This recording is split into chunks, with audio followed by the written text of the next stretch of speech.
Баршаларыңызға сәлем. Бүгін біз сіздермен айнымалылар мен деректер типтерін үйренетін боламыз. Және бүгінгі сабақтың аясында біз сіздермен айнымалы мен оның қасиеттері, айнымалыны анықтау және оның атауы, алмастыру әдісі, type функциясы мен f-string әдістерін үйренетін боламыз. Және бірінші тақырыбымыздан бастайық, және де осы тақырыптың аясында ең бірінші кезекте айнымалы деген не деген сұраққа жауап берейік. Айнымалы ағылшынша variable деп аталады, орысша атауы переменная, және оның анықтамасына келетін болсақ, айнымалы бұл компьютердің жадының ішкі контейнері, яғни қорапшасы десек те болады. Және де бұл қорапшаның ішінде біз өзімізге қажетті деректерді сақтап, қажет кезінде болашақта оларды қайта қолданатын боламыз. Мысалы, келесі бағдарламаны алайық. Бұл бағдарлама экранға не шығарады деп ойлайсыз. Бұл жерде бізде Нұрсұлтан деген мән бар. Бұл мәнді біз айнымалыға береміз. Бұл айнымалының атауы name. Және де экранда біз сәлем Нұрсұлтан леп белгісімен бірге шығарамыз. Енді кәнекей осы кодты бір талдап жіберейік. Мына жақта мән берсеңіздер, біз айнымалының атауын name деп қойдық. Және де printте бізде үтір арқылы екі негізгі аргумент және де міндетті емес end аргументі де бар. Яғни жалпы алғанда 3 аргумент бар. Бірінші аргумент бізде тырнақшаға алынған, сол себептен де біз сәлем және үтір дегенді осылай сол қалпында экранға шығарамыз. Келесі аргумент бізде тырнақшасыз берілген, сол себептен де бұл бізде тура сол мәтін ретінде бермейміз. Бұл айнымалының атауы, бірақ та тырнақшасыз берілгені үшін біз айнымалының атауын емес, біз оның мәнін шығарамыз экранға. Және де ең соңында біз бұл жолды леп белгісімен аяқтайтын боламыз. Енді келесі мысалды сіздермен бірге талдайық. Бұл мысалда да бізде туған күніңмен деген мәтін тырнақшада алынған, сол себептен де оны тура сол қалпында шығарамыз. Мына жерде name деген тырнақшаға алынбаған, сол себептен бұл мәтін емес айнымалының атауы деп түсінеміз. Және де бұл жерде біз айнымалының мәнін, яғни Нұрсұлтан деген сөзді шығарамыз. Ең соңында леп белгісімен аяқтаймыз. Жалпы алғанда кез келген айнымалының 3 нәрсесі бар. Бұл оның атауы, типі және де мәні. Мәселен, жаңа ғана талдаған осы мысалды қарайық. Бұл жерде осы айнымалының атауын, типін және де мәнін анықтауға тырысайық. Яғни айнымалының атауы ол мына жақта тұр, сол жағында оның атауы name болады. Бұның типіне келетін болсақ, бұл бізде мәтін.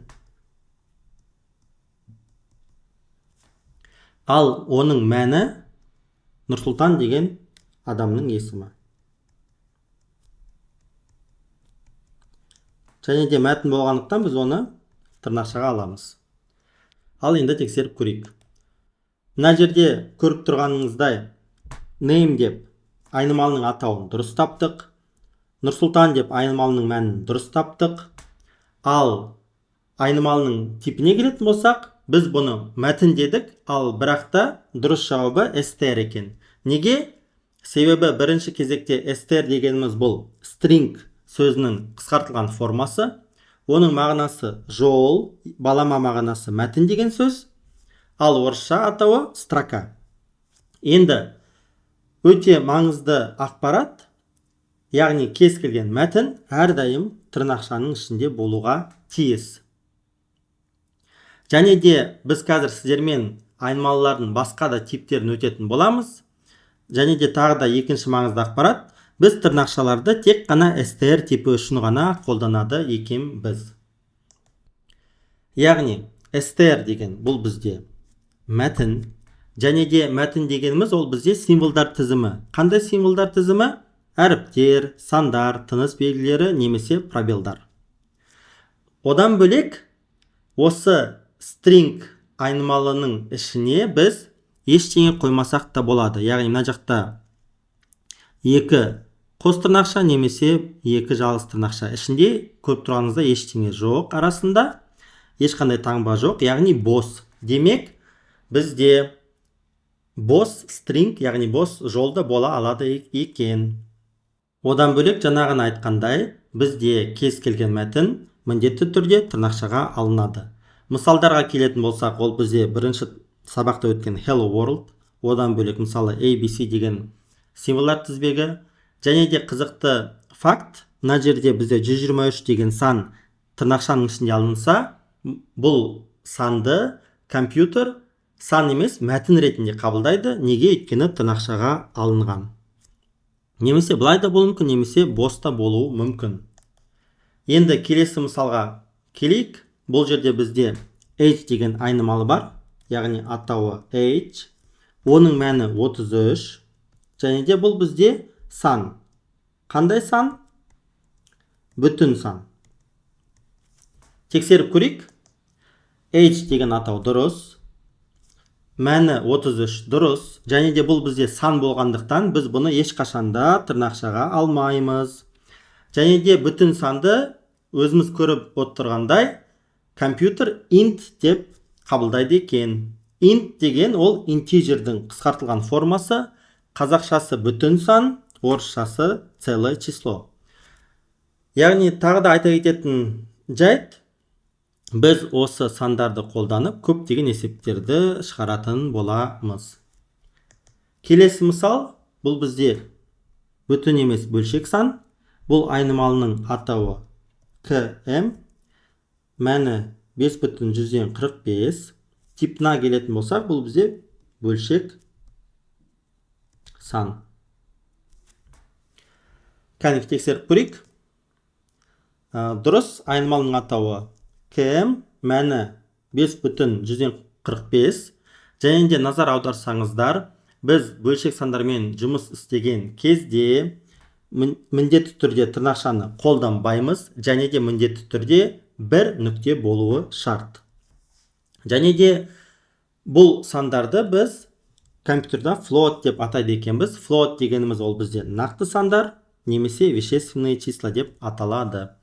Және де осы мысалды бір қарастырып жерсек, мына жақта қараңыздар, km деген айнымалы бар. Принтта бізде бірінші аргумент мәтін тырнақшаға алынған, сол себептен бұл мәтінді біз тура солай шығарамыз.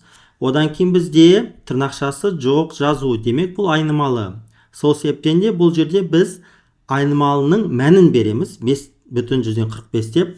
Ал ең соңғысында бізде km деген мәтін. Сол себептен бұл жерде біз бұны айнымалы ретінде емес, мәтін ретінде қабылдаймыз, және де сол мәтінді тура осылай экранға шығаратын боламыз. Сонымен қатар, осы float типтерінде қолданып, біз көптеген есептерді шығаратын боламыз. Ал енді біз сіздермен осы нақты сандардың ішіне қандай сандар жататынын анықтайық. Нақты сандардың қатарына барлық бүтін сандар, одан бөлек бөлшек сандар, және де пи төбірасты 2 деген иррационал сандар да жатады. Және де бұл сандардың баламалы атауы қалқымалы нүктелі сандар. Неге? Себебі бізде бұл бірінші кезекте бұл сан, екінші кезекте бұл сандардың арасында міндетті түрде бір нүкте болуы тиіс, және де бұл нүкте қалқымалы, яғни жылжымалы болып тұрады. Бұл нүктенің сол жағында бізде бүтін сан, ал оң жағында ол санның бөлшек бөлігі орналасқан. Және де бұл екі бөліктер бір-бірінен нүктемен ажыратылады. Мысалдарға келсек, -5,0, яғни саны бұл жерде бүтін бөлігі -5, ал бөлшек бөлігі 0. Және де байқасаңыздар, егер де бізде бөлшек бөлігі 0 болатын болса, біз нүктеден кейін ештеңе жазбасақ та болады. Бұл санды да компьютер нақты сан ретінде, float ретінде қабылдайды. Екінші мысалда бізде керісінше бүтін сан 0, ал бөлшек бөлігі 75. Сол себептен де бүтін санды да біз 0 деп жазуымыз міндетті емес, былай ғана жазсақ болады. Одан бөлек пи санын біз осылай сақтаймыз, ал төбірасты 2 санын біз осылай сақтаймыз. Енді біз соңғы айнымалының түрін қарастырайық. Және де бұл қызықты айнымалы. Неге? Себебі бір көргенде бұл мәтін ретінде көрінеді. Алайда бұл жерде тырнақшалар қолданбаған, сол себептен де бұл мәтін емес, алайда бұл сан да емес. Яғни бұл айнымалының атауы is, on, мәні true, бірақ та тырнақшада алынған жоқ, иә? Ал типі қандай екен? Бірге қарастырайық. Қараңыздар, бұл жерде бізде принтта екі аргумент бар. Бірінші аргумент бізде мәтін, сол себептен тура сол мәтінді шығарамыз. Ал is onның мәні true, және де бізде осыны солай шығарамыз. Алайда бұл айнымалының типі bool. Қысқаша бұл деп аталады, алайда толық атауы бұл boolean. Қазақша аудармасы ол логикалық тип, ал орысшасы логический тип деп айтылады. Және де осы логикалық типтің информатикамен тығыз байланысы бар. Неге? Себебі біз осында кішігірім информатиканың ең басты тақырыбы екілік санау жүйесіне келейік. Жалпы компьютер не себепті екілік санау жүйесінде жұмыс істейді? Себебі компьютер электр қуатымен жұмыс істейді, яғни тоқ келуі мүмкін, немесе келмеуі мүмкін. Егер де бізде тоқ келмейтін болса, біз оны 0 деп белгілейміз, келетін болса, біз оны 1 деп белгілейміз. Яғни 0 дегеніміз басқаша сөзбен айтқан кезде бұл бізде off, немесе on деп аталады біріміз. Одан бөлек, егер де бұл сұрақ болса, мынау бізде сұрақтың жауабы no болады, мына жерде yes болады. Ал осы бағдарламалау тілінде біз 0-ді үлкен әріппен бастап false дейміз, ал true'ды үлкен әріптен бастап жазамыз. Енді кәнекей қарастырайық.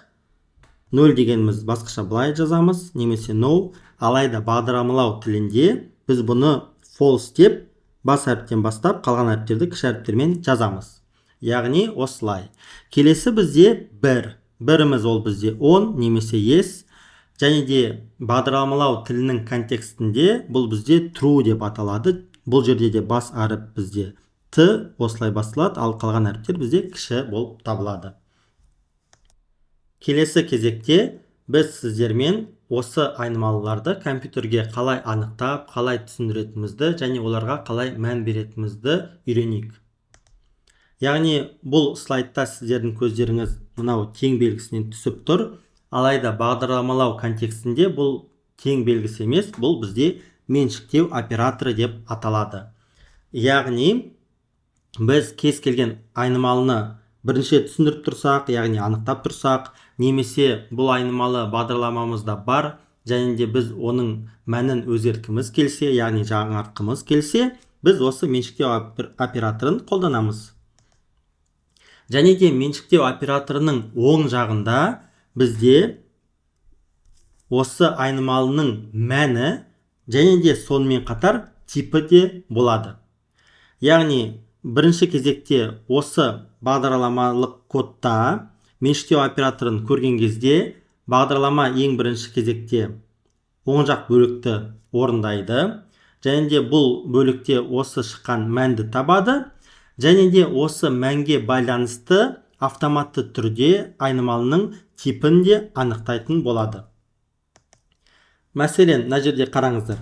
Меншіктеу операторы бар, a плюс b деген екі санды қосты. Жауабы мысалы бір сан шықты, 10 деп ойлайық бұл санды. Және де осы айнымалының мәні 10 болады, ал типі осы санға байланысты int болады. Неге? Өйткені бұл бізде бүтін сан. Ал осы меншіктеу операторының сол жағында бізде айнымалының атауы беріледі. Яғни жаңағын айтқандай, осы теңдіктің, яғни меншіктеу операторының оң жағында мән есептеледі, және де кейін барып осы мән сол жақтағы айнымалының атауына меншіктеледі. Және де осы арқылы осы айнымалы атауымен біз осы айнымалының мәнін болашақта керек кезде пайдалана алатын боламыз. Енді жалпы осы айнымалының атауын қойған кезде қалай қойған дұрыс, шектеулері бар ма деген сұраққа жауап берейік. Жалпы бірінші сабақта үйренгеніміздей Python тілі регистрлерге сезімтал тіл, яғни Python үшін барлығы кіші әріппен жазылса, немесе бас әріптен басталса, немесе барлығы бас әріптер болса, Бұның барлығы үш түрлі атаулар. Сол себептен де бұл атауларды біз айнымалы үшін қолдансақ, бұлар үш түрлі айнымалы болып табылады. Айнымалылардың атауларын қою барысында біз тек қана латын әріптерінің кіші әріптерін және де бас әріптерін қолдана аламыз. Одан бөлек 0 мен 9 арасындағы цифрларды қолдана аламыз. Және де астын сызу белгісі де бар. Яғни мәселен пробел деген символды немесе дефис деген символдарды қолдана алмайды екенбіз. Және де тағы да бір басты шектеуі, біз айнымалының атауын еш қашанда цифрдан бастай алмаймыз. Енді әрине біз кез келген атау қоя аламыз. Мысалы, біздің баламызда дүниеге келген кезде біз оған кез келген атау қоя аламыз. Әрине, бірақ та біз әдемі атау қойғымыз келеді. Сол себептен де осы Python әлемінде айнымалыларға атау қою заңдылығы, яғни стилі бар. Және де осы бір PEP8 деп аталады стандартқа сәйкес айнымалының атаулары тек қана кіші әріптерден тұруы тиіс. Неге? Себебі барлық кәсіби бағдарламашылар осы стилді пайдаланады. Одан бөлек біз айнымалыға жай ғана A, B, C деген атау емес, біз оған мәнді мағыналы атау беруге тырысуымыз қажетпіз. Мағыналы атау. Бұл қандай атау? Бұл атау осы айнымалының мәнін сипаттайтын. Яғни бұл бізде товардың бағасы ма, немесе бұл бізде бір объектінің ұзындығы ма деген сияқты. Ал қысқаша атауларға келетін болсақ, A, B, X деген біз бұларды тек қана уақытша есептерде ғана қолдансақ болады. Одан бөлек кей кезде бізде айнымалының мағынасын ашу үшін бір сөз жеткіліксіз болады. Сол кезде біз бірнеше сөзді қолдануымыз мүмкін. Сол кезде біз snake case деген стилді қолданамыз, яғни жыланша жазу. Бұл дегеніміз бізде барлық айнымалдың аттары, яғни барлық сөздер кіші әріппен бола береді, алайда біз сөздердің арасына астын сызу белгісін қоямыз. Сонымен қатар тағы да бір ерекшелік, Pythonның арнайы резервтелген сөздері бар. Бұлардың қатарында біз сіздермен өткен print функциясы және де бүгін өткен true мен false мәндері де жатады. Және де біз бұл мәндерді айнымалардың атауы ретінде мүлдем қолдана алмаймыз. Егер де қолданатын болсақ, бұл бізде қате шығарады. Енді мына жақта көріп отқаныңыздай, сол жақта бізде айнымалылардың атаулары, бұл жерде қателіктер бар. Осы қателіктерді бірге түзетейік. Яғни мына жердегі қате бізде бірінші символ айнымалының атауында сан болып тұр. Сол себептен де олай жасасақ болмайды. Сол себептен де біз мына жерде бірінші step дейміз, мұнда 1 дейміз. Алайда бұл бізде екі сөз болғандықтан арасына астын сызу белгісін қойғанда абзал. Мына жерде бізде екі сөз, сол себептен де бұл сөздерді біз астын сызу белгісі арқылы қосамыз. Total price'та да мына жерде бізде дефис тұр, дефисті қолдануға болмайды. Дефистің орнына біз осы астын сызу белгісін қолданамыз. Мына жерде бізде айнымалының атауы қазақ тілінде тұр, алайда біздің білуіміз бойынша айнымалыларда біз тек қана ағылшынша әріптерді қолдана аламыз. Сол себептен де бұны мен ағылшынша жазайын. Мына жерде негізінен компьютер ұрыспайды, қате бермейді, алайда PEP8 стандартына сай емес, кәсіби бағдарламашылардың жазатын стиліне сай емес, ал олардың стилі бойынша біз бұлай жазуымыз қажет.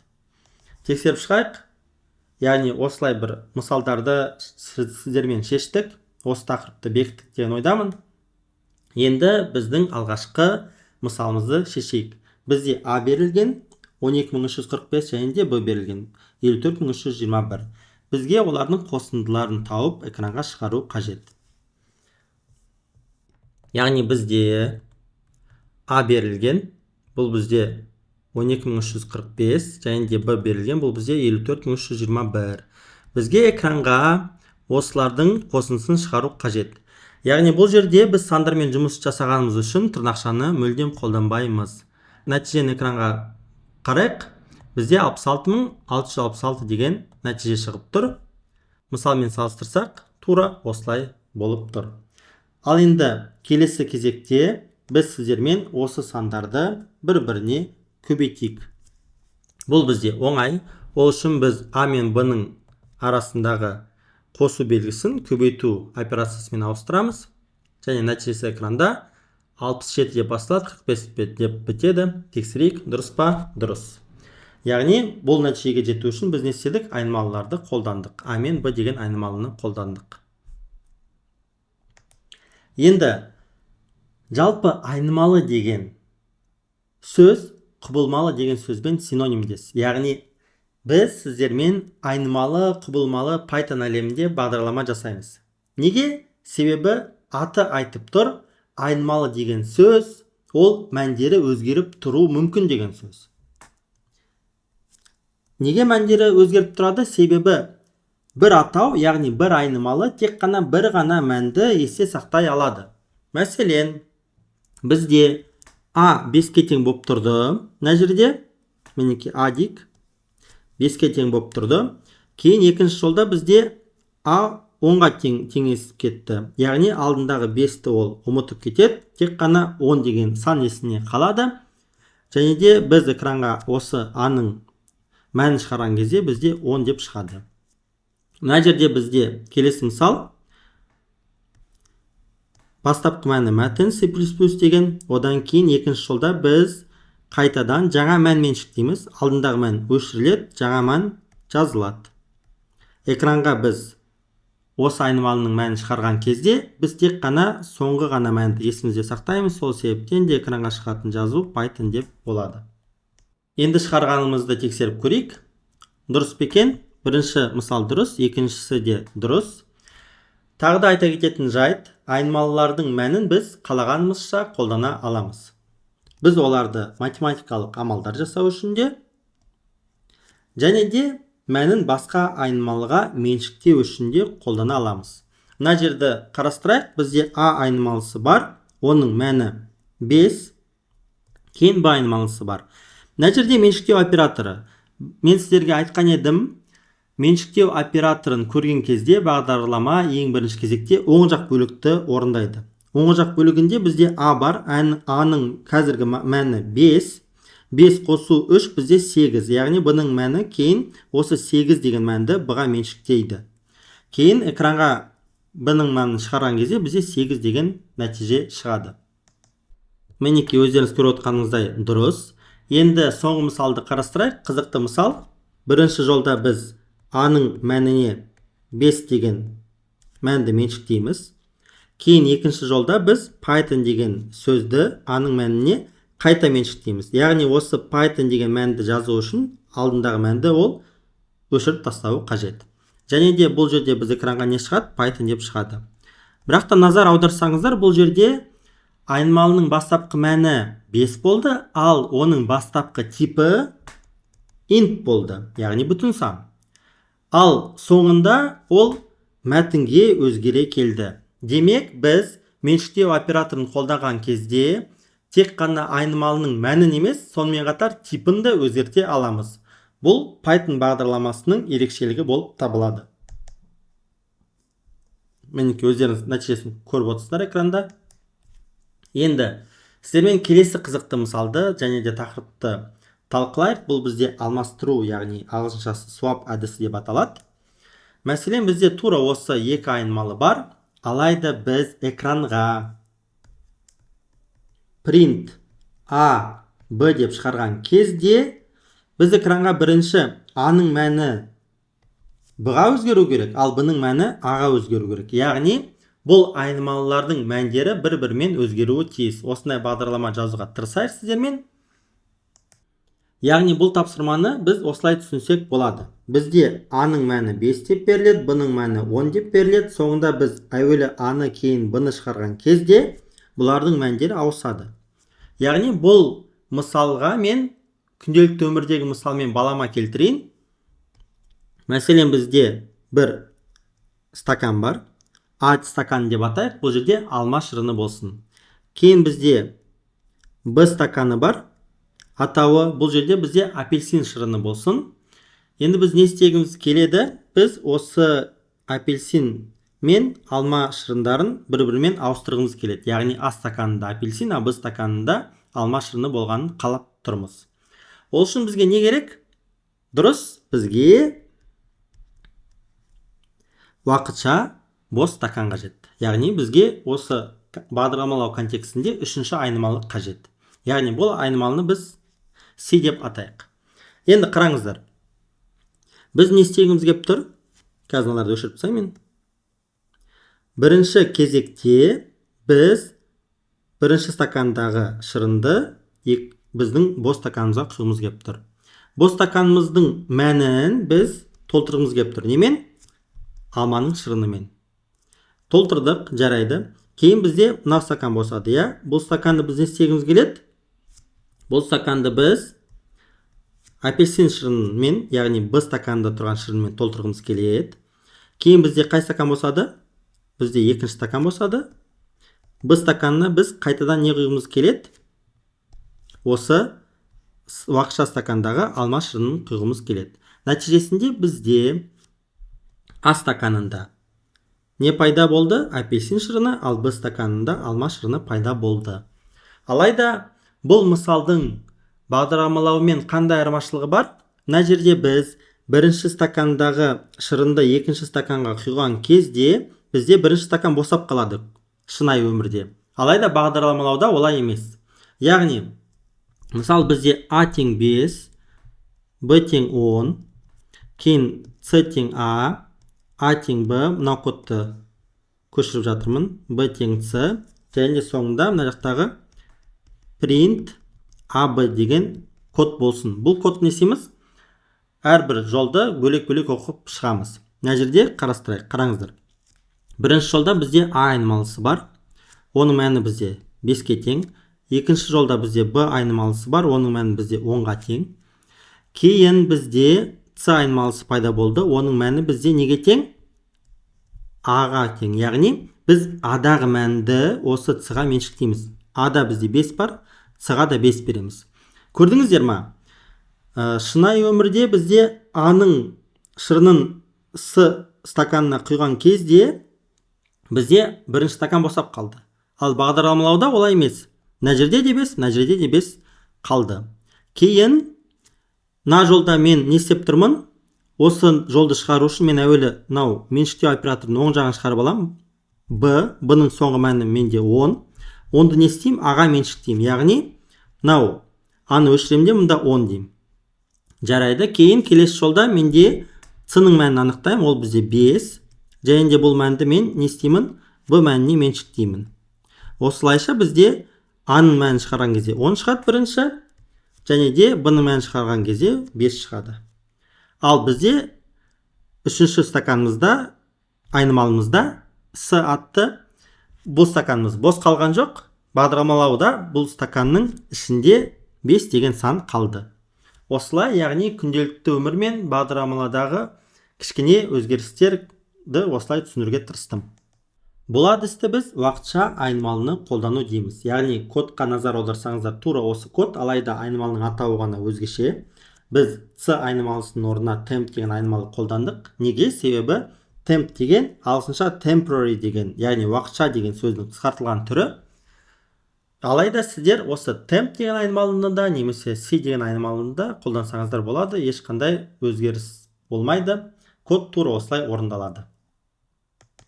Енді келесі әдіс, қызықты әдіс, бұл бізде swap әдісі. Қараңыздар, бізде А стаканы бар, бізде Б стаканы бар.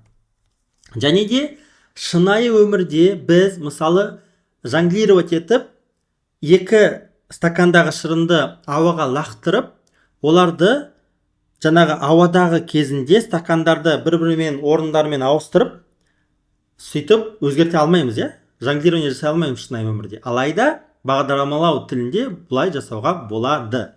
Бұл әдіс swap әдісі деп аталады, және де бұл жерде бізге үшінші стаканның қолдануға қажеті жоқ. Біз жай ғана Б мен А-ға тең деп жазып шығамыз. Яғни бұл қалай орындалады? Бұл бізде, қараңыздар, А, Б тең Б, А-ға дейміз, иә? Бізде мынау меншіктеу операторы, сол себептен де оң жақ бірінші орындалады. Бұл не деген сөз? Б-ның мәні бізде не? 10. А-ның мәні не бізде? 5. осылай болады. Кейін оң жақ орындалып болды ғой. Осы оң жақ мәндері сол жаққа тағайындалады. Бірінші сан аға кетеді, аның мәні 10 болып өзгереді. Екінші сан қайда кетеді? Б-ға кетеді. Б-ның мәні 5 болып өзгереді. Нәтижесінде осы өзгерістер А-ны шығарған кезде 10 деп шығады, Б-ны шығарған кезде 5 деп шығады. Өздеріңіз көріп отырсыздар, мінеки суап әдісі. Жалпы осы екі әдістің қалағанын қолдана аласыздар. Әрине, мынау әдіс осы Pythonның ерекшелігіне жатады. Енді мысал ретінде келесі айнымалылармен жұмыс істеп, осы айнымалылардың мәндері қалай өзгереді және де есептер шығарған кезде немесе тест тапсырмаларын орындаған кезде қалай шатасып кетпеу керек деген нәрсеге көңіл аударайық. Бірінші жолда бізде А айнымалысы бар. А айнымалысының мәні бізде 5. Екінші жолда бізде әуелі оң жақты есептеп аламыз. Бізде А-ның мәні 5. 5 қосу 7 12. 12-ні біз не істейміз? Б-ға меншіктейміз. Демек бізде Б айнымалысы пайда болды. Оның мәні бізде 12 болды. Үшінші жолда бізде әуелі оң жақтағы мәнді есептеп аламыз. 9 минус А. А-ның мәні бізде 5. 9 минус 5 бізде 4. Осы 4 деген мәнді қайда меншіктейміз? С-ның айнымалысына. Кейін бізде мынау жолда әуелі оң жақтағы мәнді табамыз. Бұның мәні бізде 12. Сол себептен де біз не істейміз? Осы 12-ні С-ға меншіктейміз. Яғни С-ның мәні 4 емес 12-ге ауысты. Кейін біз мына жерде әуелі оң жақты есептейміз. С-ның мәні бізде 12. Сол себептен де біз осы 12-ні А-ға тағайындаймыз. А-ның мәні 5-тен 12-ге ауысты. Яғни нәтижесінде бізде осы 3 айнымалы да бірдей болып шыға келді. Енді біз type функциясын өтейік. Type функциясы неге жауап береді? Айнымалының типін бізге анықтап береді. Мәселен, бізде name деген мәтін сақтайтын, Нұрсұлтан деп менің есімді сақтайтын мәтін бар. Және де біз осы name деген айнымалыға type функциясын қолданатын болсақ, бұл не істейді? Бұл бізде осы айнымалының, осы мәтін айнымалының типін анықтап береді. Яғни бұл жерде қараңыздар, бізде екі жақша бар. Сол себептен де біз әуелі бірінші жақшаның ішін орындаймыз. Name деген ол мәтін. Type функциясы не істейді? Осы айнымалының типін анықтайды. Ол бізде немене? Ол бізде str. Және де соңында print функциясы не істейді? Осы str-дің мәнін осылай экранға шығарып береді. Мына мысалда бізде 33 деген сан берілген. Яғни ең ішкі жақсада бізде 33 деген сан. Ал бұның типі бізде не болады? Бұның типі бізде integer болады. Және де print функциясы не істейді? Осы integerдің түрін осылай шығарып береді. Соңғы мысалда қараңыздар, бізде A айнымалысы бұл бізде true. Ал true дегеніміз бұл бізде қандай еді? Бұл бізде бұл деген тип еді, логикалық тип. Ал мынау бізде бөлшек сан, яғни нақты санның қатарына жатады. Ал нақты санды біз float деп атаушы едік. Яғни осылайша соңғы мысалда біз айнымалының мәнін тек қана жаңартып қана қоймай, оның типін де жаңарта алатынымызды тағы да бір есімізге сақтадық. Енді соңғы әдіс, бұл әдіс біздің өмірімізді жеңілдетеді. Себебі бұл әдісті print функциясымен бірге қолданған кезде айнымалылармен жұмыс істеу әлдеқайда жеңіл болады. Енді біз сіздермен осы тақырыпты ашу үшін келесі мысалды шешіп көрейік. Бізде h деген айнымалы мәні 33-ке тең. Және осы айнымалыны қолданып біз экранда осы мәтінді шығаруымыз қажет біз. Бізде h деген айнымал бар, мәні 33-ке тең.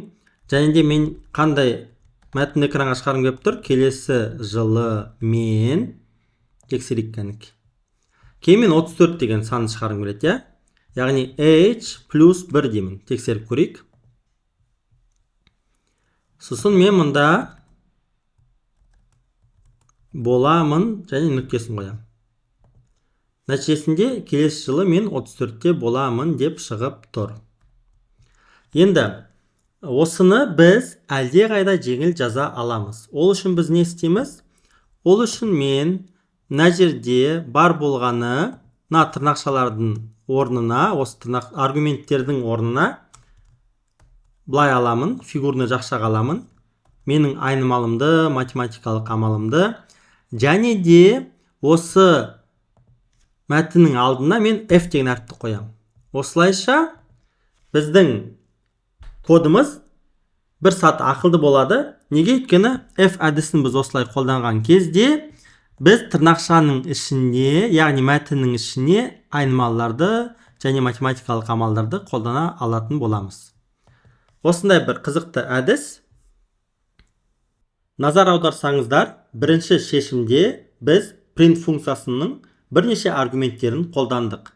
Және де бұл жерде бізде бірінші мен үшінші аргумент мәтін болды, ал ортасындағы аргумент бізде мәтін емес, сан болды.